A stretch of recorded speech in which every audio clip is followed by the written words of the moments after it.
क्योंकि नीतीश कुमार जिन भाजपा के नेताओं से संवाद स्थापित करते थे उन सभी को साइडलाइन कर दिया गया है, एडजस्ट कर दिया गया है। सुशील मोदी, प्रेम कुमार, नंदकिशोर यादव, ऐसे कई नेता हैं जिन्हें मार्जिनलाइज कर दिया गया है भाजपा में, नहीं, जिसकी वजह से भाजपा के लोग नीतीश कुमार पर हमला कर रहे थे, जिसकी वजह से नीतीश कुमार के लोग भाजपा पर हमला कर दे रहे थे कि मेरी तनिक भी इच्छा नहीं थी मुख्यमंत्री बनने की जी, मुझ पर दबाव डाला गया, कोई भी मुख्यमंत्री बने, किसी को बना दिया जाए, अब तनिक भी इच्छा नहीं है।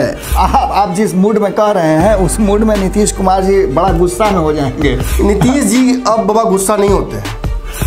अब इससे बड़ा गुस्सा क्या होगा नमन जी? नमन जी अनऑफिशियल नहीं ऑफिशियल बातें जब उन्होंने सदन में कह दी कि तुम्हारे बाप को मैंने बनाया है भाई जैसे दोस्त को।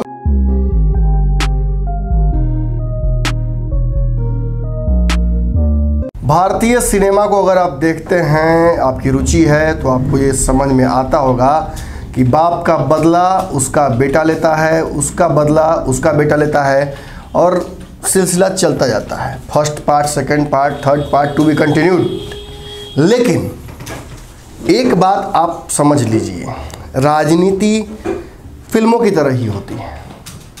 हीरो हैं, अलग अलग पात्र हैं, इन पात्रों का अलग अलग समय पर, अलग अलग परिवेश में, अलग अलग जो घटनाएं होती हैं उस हिसाब से रोल बदल जाता है। आज बिहार की राजनीति में भी कई लोगों का रोल बदल गया है, आज से बदल गया है। कल तक आरसीपी सिंह पार्टी में नंबर 2 थे, आज कायदे से ये बात कही जा सकती है कि पार्टी में नंबर 1 है। नंबर 1 यानी नीतीश कुमार से भी ऊपर। अब यहाँ पे फिर विवाद शुरू होगा, लोग कहेंगे नहीं नीतीश कुमार बड़े हैं, लेकिन कागज़ पर आरसीपी सिंह सबसे बड़े हो गए। बड़े तो शरद यादव भी थे, उनसे पहले भी जॉर्ज फर्नांडिस थे। सभी का एक सिलसिला था, कैसे सत्ता, कैसे ताकत, कैसे संगठन का पूरी शक्ति एक दूसरे के हाथ में हस्तांतरित की प्रक्रिया कैसी थी, कैसे जदयू में पावर एक आदमी से दूसरे आदमी में आता है, स्वतः नहीं होता है। बड़ा इसके पीछे एक अजीबोगरीब प्रक्रिया होती है, अननेचुरल फिनोमेना है। और उस अननेचुरल फिनोमेना के तहत इस बार पावर डिवीज़न नहीं हुआ है, यानी नीतीश कुमार ने स्वेच्छा से किसी को राष्ट्रीय अध्यक्ष अपने बाद बना दिया है। कुछ दिनों पहले हमने पंचनामा किया था और उस पंचनामा में बाबा और मैंने ही आपको बताया था कि नीतीश कुमार अपने उत्तराधिकारी की जो चर्चा चल रही थी कि नीतीश के उत्तराधिकारी कौन होंगे, उसकी घोषणा करने की कोई हड़बड़ी नहीं दिखाई है। बहुत लोगों ने इस बार उन्हें यह भी कहा था कि अपने पुत्र को, जो उनके बायोलॉजिकल सन हैं, उनको राजनीति में प्रवेश कराएं। इससे पहले प्रशांत किशोर को भी वो अपना उत्तराधिकारी बता चुके हैं। बीच में खबर आई थी कि एक मीटिंग के दौरान पार्टी में लगातार आजकल बहुत एक्टिव हो गए हैं, वो संगठन में ज़्यादा फोकस कर रहे हैं, सरकार में कम कर रहे हैं। इसके पीछे बहुत सारे कारण हैं, हम समझाए भी आपको, उस डिटेल में नहीं पड़ेंगे। लेकिन नीतीश कुमार कहीं ना कहीं जिस कुर्सी के लिए सबसे ज़्यादा आसपास के राजनीतिज्ञ, चाहे शिवानंद तिवारी हों, चाहे अन्य नेता हों, सबसे ज़्यादा जो उन पर आरोप लगे हैं वो इसी कारण से लगे हैं कि इस पार्टी की जो कमान है वो उन्होंने स्वाभाविक तरीके से अपने हाथ में नहीं ली थी जी। उसके पीछे एक अननेचुरल फिनोमेना हुआ था। अब यहाँ से कुछ सवाल खड़े होते हैं कि जब इतनी स्वतः तरीके से, इतनी आसानी से नीतीश कुमार उस कुर्सी को किसी और को दे देते हैं, तो क्या नीतीश कुमार अपनी हालत जॉर्ज फर्नांडिस और शरद यादव जैसी नहीं होने देंगे? क्या उन्होंने उस अननेचुरल फिनोमेना से अपने आप को बचा लिया? बहुत बड़ा सवाल है बाबा जी। जो हाल उन दोनों का हुआ, क्या वो राजनीतिक हाल इनका होगा या इन्होंने बचा लिया? ये गेम खेलकर इस तरह से इन्होंने सडनली एक डिसीजन ले लिया और उस इल्यूसिव, जो कहा जा सकता है कि वो होने वाला था, लेकिन उसे इन्होंने रोक लिया। एक और जो विषय है जिस पर हम चर्चा करेंगे आज, वो ये है कि अब यहाँ से नीतीश कुमार और भाजपा के रिश्ते कैसे होंगे। एक और बात मैं इसमें बोलूँगा, एक और पंचनामा मेरा था, अगर आपको याद होगा, मैंने स्पष्ट तौर पर आपसे कहा था कि आरसीपी सिंह को अगर नीतीश कुमार फुल कमान देते हैं तो वो शॉर्ट टर्म प्लान नहीं हो सकता है नीतीश कुमार का, वो एक लॉन्ग टर्म प्लान होगा। क्योंकि नीतीश कुमार अगर स्केप गोट बनाना चाहते हैं तो जिस वक्त मांझी को उन्होंने सीएम बनाया था उस वक्त ही आरसीपी सिंह का नाम चल रहा था जी, लेकिन उन्होंने टेम्पररी अरेंजमेंट के तहत बलि दी किसकी, मांझी की। और आपको याद अब आ रहा होगा कि वो पंचनामा में लोग कैसे, उस पंचनामा में समझाया था आपको कि बलि वाली बात जी। बलि तो अशोक चौधरी की भी चढ़ सकती थी, बलि आसपास के कई दिग्गज नेताओं की चढ़ सकती थी, संजय झा की चढ़ सकती थी, और भी लोग हैं, लेकिन आरसीपी सिंह को मौका दिया गया। मतलब स्पष्ट है बाबा, क्या आप मेरी बात से आप इत्तेफाक रखते हैं इन दो अलग अलग बिंदुओं पर जो हम चर्चा करने वाले हैं आज? एक कि क्या नीतीश कुमार ने अपने आप को जॉर्ज फर्नांडिस और शरद यादव की स्थिति से बचा लिया? दूसरा, इसके आगे की रणनीति क्या होगी? क्या लॉन्ग टर्म प्लान्स भाजपा और जदयू के हैं? नमन जी, आपने जो बातें कही हैं इसकी चर्चा हम पहले कर चुके हैं जी। और आरसीपी सिंह की जब बात आती है तो आरसीपी सिंह के विषय में जितनी बातें आपने बताया था जी, आज वो उन सारी बातों का एक बार फिर से तस्दीक हो गया। वो किसी न किसी रूप में फिर से एक बार ये प्रमाणित हो गया कि भारत लाइव जो बातें कहता है उन बातों में दम होता है और बातें प्रमाणिक होती हैं, उसका हो गया। अब आपने जो बातें कही हैं कि जॉर्ज फर्नांडिस और शरद यादव वाली बातें हैं, नीतीश कुमार थोड़ा सा उससे अलग है जी। थोड़ा सा अलग कैसे हैं ये हम थोड़ा सा बताना चाहेंगे आप। 2014 के चुनाव में नीतीश कुमार के पास दो पद था, एक मुख्यमंत्री का जी और एक पद था उनके पास अध्यक्ष का जी, राष्ट्रीय अध्यक्ष का। उस समय नीतीश कुमार ने एक फैसला किया था। आज जो बलंडर शब्द हम यूज कर रहे हैं जी, वो बलंडर वो एक बार पहले कर चुके हैं, अब ये महाबलंडर है जी। तो वो बलंडर था कि उन्होंने अध्यक्ष पद अपने पास रखते हुए कि पार्टी का कमान उनके पास रहे जी। आपकी बात को मैं प्रमाणित कर रहा हूं जी कि वो उनके पास पद रहे जिससे पार्टी पर उनका कमान बना रहे, भले मुख्यमंत्री जब चाहे तब हो सकता है, अपने हिसाब से मुख्यमंत्री बदल देंगे जी। अब यहाँ से आरसीपी भी कर सकते हैं क्या ये सब? देखिए आप मेरी बातों को मतलब टेक्निकली मैं पूछ रहा हूँ, बीच में पूछ रहा हूँ कि मनसा की मैं बात नहीं कर रहा, मैं टेक्निकली उनके पास इतनी ताकत है क्या? आप जिस मूड में कह रहे हैं उस मूड में नीतीश कुमार जी बड़ा गुस्सा में हो जाएंगे। नीतीश जी अब बाबा गुस्सा नहीं होते हैं, अब इससे बड़ा गुस्सा क्या होगा नमन जी? नमन जी जो कह दिए, हम यही बात कहने जा रहे थे कि उन्होंने बीच सदन में कह दिया, जो मैंने रिकॉर्ड होता है, अनऑफिशियल नहीं ऑफिशियल बातें जब उन्होंने सदन में कह दी कि तुम्हारे बाप को मैंने बनाया है भाई जैसे दोस्त को, तो बहुत सारी बातें। वो उनका आखिरी एक्ट ऑफ एग्रेशन था। अब वो गुस्सा नहीं होते हैं, ठीक है। अब वो गुस्सा पी जाते हैं, अंदर रख लेते हैं। नहीं तो ज्वालामुखी हो जाएगा ना नमन जी, तो विस्फोट कर जाएंगे। अच्छा। तब तो हो सकता है कहीं आप ही पर उतरना शुरू हो जाए, क्योंकि आप जो पीएचडी कर रहे हैं नीतीश जी पर, वो बातें ज़्यादा महत्वपूर्ण होंगी। बहुत सारे चैनल्स के लोग भी हैं, बहुत सारे मीडिया के लोग हैं, बहुत सारे राजनीतिक लोग हैं जो लगातार आपको फोन कर रहे हैं। मेरे पास भी कई फोन आ रहे हैं कि संभालिए अपने नमन जी को, इतना ज्यादा एग्रेशन ठीक नहीं है नीतीश जी पर। और आपने वो काम करवा दिया नीतीश कुमार जी से जो वो कभी जीवन में नहीं करते। बाबा हमने तो बस एक बात कही थी कि नीतीश कुमार इस स्थिति से निकलने के लिए कुछ ना कुछ तो करेंगे। नमन जी एक दर्शक ने लिखा है, मैं आपको रोक रहा हूँ, एक दर्शक ने कहा था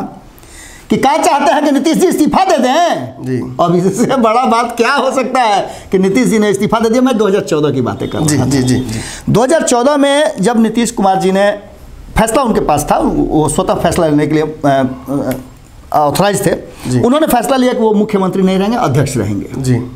जिस फैसले पर उन्हें घाटा हो गया था जी।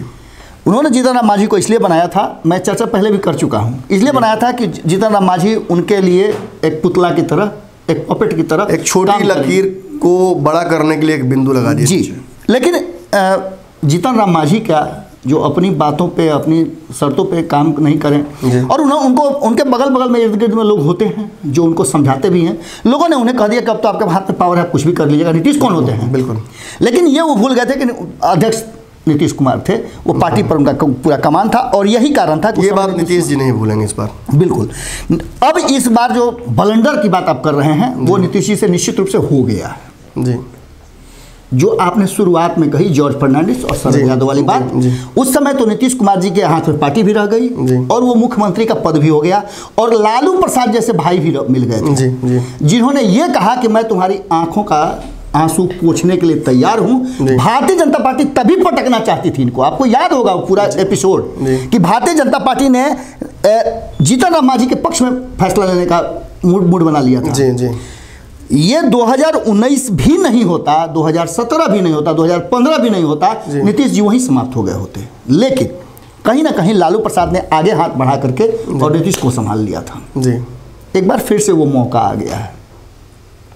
आरसीपी सिंह, जिनके बारे में कहा जाता है कि उनकी ज़्यादा नज़दीकियाँ भारतीय जनता पार्टी के साथ बेहतर संबंधों के कारण है, और यही वो कारण है कि नीतीश कुमार जी चाहते थे कि अब जो भी उनकी बेइज्जती मैं शब्द यूज कर रहा हूं, भारतीय जनता पार्टी के तरफ से हो रही है, लगातार उनकी बातों को डिसओबे किया जा रहा है। बैठना चाहते हैं, बात करना चाहते हैं, लोग उनकी बातें नहीं मान रहे हैं, जिनका उन्होंने प्रकटीकरण भी किया था कि मैं तो चाहता हूं कि मंत्रिमंडल का विस्तार हो, पर भारतीय जनता पार्टी मेरी बात नहीं सुन रही है। एक बड़ी बात है, बाबा ने बहुत अच्छी बात कह दी। आरसीपी सिंह को सामने लाने का एक सबसे महत्वपूर्ण कारण हो सकता है, जैसा कि हमने पहले भी कहा था, अब मैं उसे समझाने जा रहा हूं आपको, कि आरसीपी सिंह का भाजपा के साथ संबंध बहुत अच्छा है। भाजपा के शीर्ष नेताओं का आरसीपी के साथ संवाद बहुत अच्छा है। फिलहाल नीतीश कुमार के लिए सबसे बड़ी समस्या हो गई थी कोई भी संवाद भाजपा के साथ सीधे स्थापित कर पाना। जहां अमित शाह और जेपी नड्डा जैसे नेता अमित शाह के वन कॉल अवे हैं, वहीं बातचीत नहीं हो पा रही थी। सरकार को लेकर कई डिसीजंस हैं जो कि उन्हें लेने हैं, लेकिन क्योंकि इस गठबंधन में जो बड़ा मत है वो भाजपा का है, उन्हें हर बार अप्रूवल लेना पड़ रहा है, और वो अप्रूवल छोटे नेताओं से नीतीश कुमार नहीं लेंगे। इसी पर एक और बात खत्म करूँगा, नहीं लेंगे। इसीलिए उन्होंने अपने आप को अलग कर लिया और आरसीपी सिंह को ये जिम्मेदारी दे दी कि वो संवाद स्थापित करे भाजपा के नेताओं से, क्योंकि अब आपको समझ में आएगा, क्योंकि नीतीश कुमार जिन भाजपा के नेताओं से संवाद स्थापित करते थे उन सभी को साइडलाइन कर दिया गया है, एडजस्ट कर दिया गया है। सुशील मोदी, प्रेम कुमार, नंदकिशोर यादव, ऐसे कई नेता हैं जिन्हें मार्जिनलाइज कर दिया गया है भाजपा में। नई टीम आ गई है अब, बिल्कुल, और इस नई टीम की वजह से एक बड़ा संवादहीनता सामने आ रहा था, जिसकी वजह से भाजपा के लोग नीतीश कुमार पर हमला कर रहे थे, जिसकी वजह से नीतीश कुमार के लोग भाजपा पर हमला कर दे रहे थे, जिसकी वजह से नीतीश कुमार को लगता है कि अरुणाचल प्रदेश में उन्हें कनेठी दी गई, जिसकी वजह से उन्हें लगता है कि बंगाल चुनाव में भी उनका और भाजपा का घाटा हो सकता है, रिश्ते और खट्टे हो सकते हैं। नीतीश कुमार को 5 साल अगर मुख्यमंत्री बने रहना है तो एक जो सबसे सर्वोत्तम रास्ता है वो है भाजपा की सारी बातें मानते हुए बढ़ते जाना। लेकिन इसमें शक है, इसमें एक जगह अड़ंगा है। बंगाल चुनाव के बाद भाजपा की कैसी स्थिति होती है, इस पर ही भाजपा पूरा यह डिसीजन लेगी कि नीतीश कुमार कंटिन्यू करेंगे या उन्हें उतारा जाएगा, कुछ उसी तरह जिस तरह से उन्होंने मांझी जी को उतारा था। अब सवाल यही खड़ा होता है कि क्या भाजपा, बाबा बहुत बड़ा सवाल है ये, भाजपा ने अरुणाचल प्रदेश में अपनी सहूलियत से 6 विधायकों को तोड़ दिया, नागालैंड में भी तोड़ दिया, और भी जगहों पर नज़र है। आरसीपी सिंह के हाथ में संगठन है, क्या आरसीपी सिंह नीतीश कुमार के प्रति उतने वफादार रहेंगे अगर भाजपा उन्हें तोड़ने की कोशिश करे तो? और क्या भाजपा उन्हें तोड़ने की कोशिश करेगी? डेफिनेटली करेगी, डेफिनेटली भाजपा चाहेगी कि वो अपने पाले में रहें। नमन जी, सबसे पहली बात तो ये है कि एक बड़ी सुंदर कहावत है हमारे मतलब बिहार में कही जाती है कि अंडा सिखावे बचवा के गिचे चौकर। नीतीश कुमार के राजनीतिक जीवन को अगर आप पढ़ना शुरू करें तो इसकी शुरुआत उस समय से हुई है जब वो छात्र थे जी, और आरसीपी सिंह के राजनीति की शुरुआत हुई है जब नीतीश कुमार मंत्रालय में मंत्री हुआ करते थे जी। दोनों के राजनीति में काफ़ी डिफरेंसेज है। बाबा, इस बीच एक बड़ी खबर आ गई है, आपको बता दें कि देखिए, भारत लाइव खोजी पत्रकारिता के लिए शुरू से जाना जाता था, लेकिन हमारे यहाँ अभिषेक मिश्र जब से आए हैं तब से आप देख रहे होंगे कि अंदर की कुछ ज़्यादा खबरें आपको आती, क्योंकि अभिषेक मिश्र का एक खोजी पत्रकार ही हैं। खबर ये है बाबा कि नीतीश कुमार ने स्पष्ट कर दिया है ये बात कि मेरी तनिक भी इच्छा नहीं थी मुख्यमंत्री बनने की, मुझ पर दबाव डाला गया कोई भी मुख्यमंत्री बने, किसी को बना दिया जाए, अब तनिक भी इच्छा नहीं है। हम लोग ये बात पहले भी कह चुके हैं। वैराग, मैंने तो कहा था, गुस्सा नहीं आता उनको, वैराग की तरफ बढ़ रहा। बैरागी की बात पहला ये पंचनामा है जो कि 10 सेकंड बाद सही हो गया। जी, तो आपने जो बातें कही हैं, मैं उन्हीं बातों पे आ रहा था कि नीतीश कुमार जी के सामने आरसीपी सिंह का कद। बाबा ये बड़ा सवाल हो गया, मेरा सवाल और बहुत बड़ा, बहुत बहुआयामी हो गया। नीतीश कुमार इच्छा जता रहे हैं, ये दुख है, ये वैराग है, ये अब अपने अस्त की तरफ बढ़ना है, क्या है बाबा? आरसीपी सिंह क्या वाकई नीतीश कुमार के बाद फुल कमांड में होंगे? क्या आने वाले समय में हम बिहार में कोई अलग मुख्यमंत्री नीतीश कुमार के अलावा देखेंगे? क्या ये जो डेवलपमेंट्स हो रही हैं ये इशारा हैं आने वाले भविष्य की राजनीति को लेकर? बिल्कुल। क्या विलय की राजनीति होगी? बिल्कुल इशारा है नमन जी, दूसरे को विलय कराते कराते अपने विलय की तरफ जाना। आपने देखा होगा बहुत सारी बातें इस बिहार में ही संभव है, यहीं से वैराग्य की उत्पत्ति भी होती है, बुद्ध यहीं से जन्म लिए और उस क्षेत्र में इनका आना जाना ज़्यादा होता है। राजगीर में अक्सर जाते हैं, इस बार भी गए थे तो बहुत सारी चीज़ें इनको। बाबा बातें जो भी हम कर लें, एक बात स्पष्ट है, ये जो बयान अभी मेरे हाथ में आया है, ये बयान साबित करता है कि नीतीश कुमार से बहुत बड़ा ब्लंडर हो गया है। जी, अब ये ब्लंडर उन्होंने कल किया है, परसों किया है, पिछले दिनों किया है, पिछले महीने किया है, 2017 में किया है, 2015 में किया, 2014 में किया है। ये हम दर्शकों के विवेक पर छोड़ देते हैं। फिलहाल आप भी कमेंट बॉक्स में आकर हमें ये बता सकते हैं कि आखिर नीतीश कुमार की सबसे बड़ी राजनीतिक ब्लंडर क्या रहा है। इन सभी अलग अलग घटनाओं में आरसीपी सिंह का रोल कैसा रहा है, आपने शुरू से देखा है। नीतीश कुमार का कभी भी साथ उन्होंने छोड़ा नहीं है, लेकिन इस पार्टी में अशोक चौधरी का भी पद लगातार बढ़ता जा रहा है। नीतीश कुमार, अशोक चौधरी और आरसीपी सिंह के बीच पावर डिस्ट्रीब्यूट कर चुके हैं। अब नीतीश कुमार के पास केवल एक कुर्सी है, जिस कुर्सी को भी वो त्यागना चाहते हैं। उनके मन में उसके लिए वैराग्य आ गया है। ऐसी स्थिति में क्या एनडीए की सरकार बिहार में बढ़ सकती है? इस अरेंजमेंट के साथ तो नहीं बढ़ सकती। बिल्कुल। अब तो पूरा रिश्तों को बनाना पड़ेगा, संवाद करना पड़ेगा, अलग अलग नियम कानून बनाने पड़ेंगे और ये भी स्थापित करना होगा कि छोटे भाई के रोल में नीतीश असहज हो जा रहे हैं। तो अगर ऐसी असहजता है तो एक ही चूल्हे में खाना बनना चाहिए। प्रधानमंत्री के सामने नीतीश कुमार को खड़ा नहीं होना पड़े, इसलिए 2014 में उन्होंने पद का त्याग किया था जी। और एक बार फिर वो स्थिति आ गई है कि उन्हें उन लोगों के सामने खड़ा नहीं होना पड़े, इसलिए उन्होंने आरसीपी को आगे किया। बड़ी विडंबना है। इसी तरह का वैराग उन्होंने तब भी दिखाया था जब उन्होंने मांझी को आगे किया था। इसी तरह का वैराग उन्होंने दिखाया जब संगठन आरसीपी के हाथ में कर दिया है। नीतीश कुमार डेफिनेटली कोई बड़ा, लेकिन ये अस्थायी नहीं रहता है। लेकिन हाँ बिल्कुल अस्थायी उनका नहीं होता, क्योंकि उन्होंने कहा आखिरी चुनाव है, लेकिन फिर पलट गए। जी जी। नीतीश कुमार कोई मैसेज देना चाहते हैं, ये स्पष्ट है। गलतियाँ तो उनसे हो गई हैं, ब्लंडर्स हुए हैं, लेकिन आने वाले समय में इन ब्लंडर्स को कैसे सुधारेंगे, क्या राजनीति होगी आगे की, इस पर भी चर्चा दिन भर चलती रहेगी। भारत लाइव पर खबरों का सिलसिला चलता रहेगा। ये सुबह का पंचनामा है और कई श्रृंखलाएं आएंगी दिन भर में। आपको हमारी उम्मीद है कि आप इन पंचनामा श्रृंखलाओं को पसंद कर रहे हैं, हमारी खबरों को पसंद कर रहे हैं। अगर सब कुछ ठीक लग रहा है तो एक UPI नंबर है जिस पर आकर आप हमारा सहयोग कर सकते हैं। वीडियो तो आप शेयर करते ही हैं। धन्यवाद। अगर ये वीडियो पसंद आई और वह बिहार के राजनीति और बिहारियत से सरोकार रखेनी तो सब्सक्राइब बटन दबा के चैनल के सब्सक्राइब कर ली। ओजे एगो घंटी बा, ओकरा बटन दबा देला से कुल सटीक और मारक खबर रुआ मुफ्त में मिल जाई। अगर रुआ पत्रकारिता के हमनी के नया प्रयोग में सहयोग कर चाहतानी तो ज्वाइन बटन दबा दी। पेटीएम नंबर नोट कर ली 9386816700। धन्यवाद।